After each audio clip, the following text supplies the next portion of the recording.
Halo,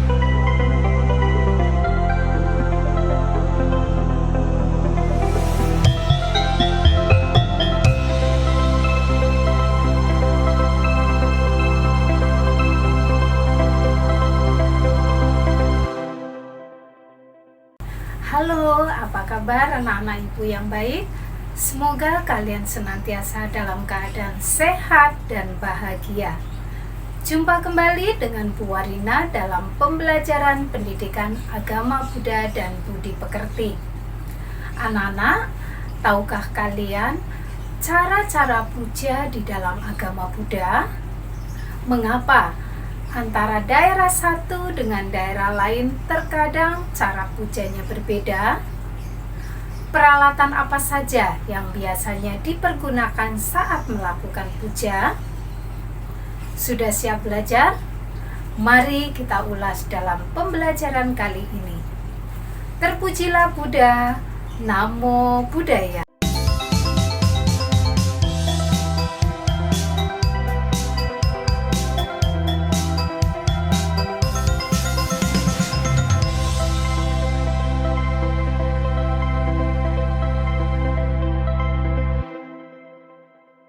Anak-anak, perkembangan agama Buddha di suatu tempat tidak mengesampingkan budaya atau tradisi yang ada di daerah tersebut, namun senantiasa selaras dengan kebudayaan yang ada. Hal inilah yang menyebabkan budaya Buddhis berkembang beraneka ragam di Indonesia.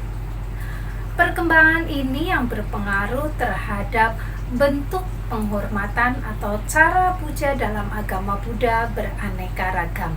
Setelah Sang Buddha mencapai parinibbana atau wafat, hingga saat ini agama Buddha berkembang menjadi 3 aliran besar, yaitu Theravada, Mahayana, dan Vajrayana. Nah, mari kita lihat apa yang membedakan dari ketiga aliran tersebut. 1. Theravada. Aliran ini disebut aliran sesepuh, yang merupakan bentuk Buddhisme paling tua. Aliran ini mempertahankan cara puja yang dilakukan pada saat Buddha masih hidup. Penghormatan atau puja terpusat pada Triratna, yaitu Buddha, Dhamma, Sangha, dan pengembangan diri atau meditasi hingga tercapai pencerahan. Aliran Theravada berkembang di beberapa negara di wilayah Asia Tenggara seperti Kamboja, Laos, Myanmar, Thailand, Indonesia, juga beberapa negara di Asia Selatan seperti Sri Lanka dan Bangladesh. Nah, kalian bisa lihat dalam peta berikut ini. 2. Mahayana. Aliran ini sering disebut sebagai kendaraan besar. Cara puja yang dilakukan oleh aliran Mahayana dengan cara menggabungkan cara puja pada saat Sang Buddha masih hidup dengan cara puja di tempat agama Buddha berkembang yang sesuai dengan Dhamma. Jadi tidak hanya terpusat pada Triratna, tetapi juga dilakukan kepada para bodhisattva dan dewa. Aliran Mahayana berkembang di beberapa negara di wilayah Asia Timur seperti Tiongkok, Jepang, dan Korea, juga di beberapa negara di wilayah Asia Tenggara seperti Indonesia dan Vietnam. Kalian bisa lihat di dalam peta berikut ini. 3. Vajrayana. Aliran ini sering dikenal dengan Tantra atau Tantrayana. Cara puja dalam aliran Vajrayana dengan membacakan mantra, menggunakan mandala, memvisualisasikan para dewa dan Buddha, serta memanfaatkan mudra. Nah, negara-negara mana yang menganut aliran Vajrayana? Mari kita perhatikan peta berikut ini. Aliran Vajrayana atau Tantrayana banyak berkembang di wilayah pegunungan Himalaya, seperti negara Nepal, Bhutan, Tibet, dan Mongolia. Selanjutnya, untuk menunjang tercapainya tujuan pelaksanaan puja, dibutuhkan beberapa sarana dan prasarana, antara lain 1. Kondisi batin.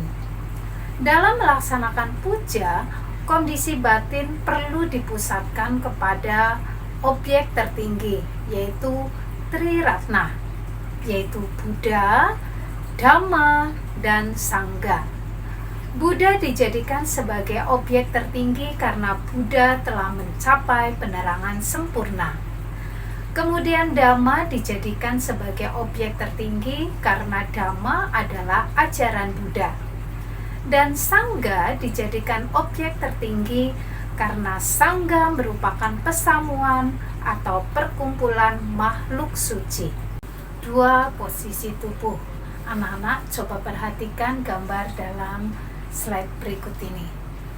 Ada beberapa posisi tubuh pada saat melakukan puja. Yang pertama adalah Anjali, yaitu merangkapkan kedua telapak tangan di depan dada.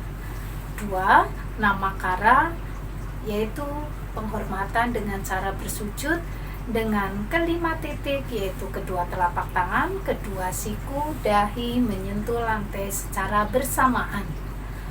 Ketiga, Utana, yaitu penghormatan dengan cara berdiri. Keempat, Wenshin, yaitu bentuk penghormatan dengan cara membungkukkan badan. Dan kelima, Samichikama, yaitu bentuk penghormatan dengan bersikap rendah hati. Sarana dan prasarana dalam melaksanakan puja yang ketiga adalah tempat melakukan puja. Ada beberapa tempat melakukan puja dalam agama Buddha. 1. Cetya, yaitu tempat ibadah agama Buddha yang memiliki fasilitas yang lebih sederhana dibanding wihara. Cetya hanya memiliki altar. Kedua adalah wihara. Wihara adalah tempat ibadah agama Buddha yang memiliki berbagai fasilitas seperti Uposatagara, yaitu tempat untuk menapiskan biku, Dhammasala, tempat untuk mendengarkan Dhamma, Bhaktisala, tempat untuk melakukan kebaktian, Kuti, tempat tinggal biku, perpustakaan, dan pohon bodhi. Yang ketiga adalah Arama, yaitu tempat ibadah agama Buddha yang memiliki fasilitas lebih lengkap dari wihara. Kemudian pagoda adalah tempat ibadah agama Buddha yang memiliki atap bertumpuk-tumpuk. Dan selanjutnya candi, yaitu tempat ibadah agama Buddha yang terbuat dari batu secara keseluruhan. Sarana dan prasarana yang terakhir adalah peralatan puja. Anak-anak, coba perhatikan tabel berikut ini. Dalam tabel dijelaskan beberapa peralatan puja yang biasa digunakan baik oleh aliran Theravada, Vajrayana maupun Mahayana. Ada beberapa peralatan puja yang bisa digunakan oleh ketiga aliran tersebut, seperti altar. Dalam ketiga aliran ini mengenal adanya altar yang berisi Buddha rupang, lilin, dupa, bunga, buah, air. Tapi ada beberapa peralatan altar yang hanya digunakan oleh aliran Vajrayana dan Mahayana, seperti rupang bodhisattva, rupang dewa, mantra, dan tambur. Dan ada peralatan puja yang hanya digunakan oleh aliran Mahayana, seperti tangce, mu'i, yingqing, dan jubah hitam. Nah, selanjutnya anak-anak coba perhatikan gambar beberapa peralatan puja dalam agama Buddha. Demikian pembahasan pada kali ini tentang cara melaksanakan sarana dan prasarana puja dalam agama Buddha. Simpulan dalam pembelajaran kali ini bahwa agama Buddha berkembang dalam masyarakat selaras dengan budaya setempat, sehingga budaya Buddhis berkembang dengan beraneka ragam. Berkembangnya aliran dalam agama Buddha merupakan bentuk adaptasi agama Buddha dengan lingkungan setempat yang menyebabkan cara puja dalam setiap aliran agama Buddha berbeda. Nah, apakah kalian sudah memahami tentang materi cara melaksanakan sarana dan prasarana puja dalam agama Buddha? Jika belum, ayo baca kembali materi dan tonton ulang videonya.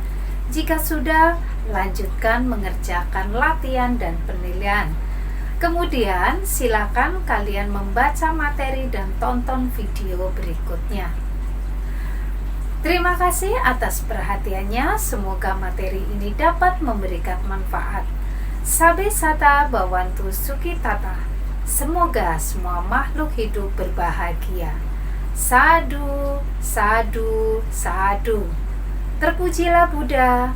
Namo Buddhaya.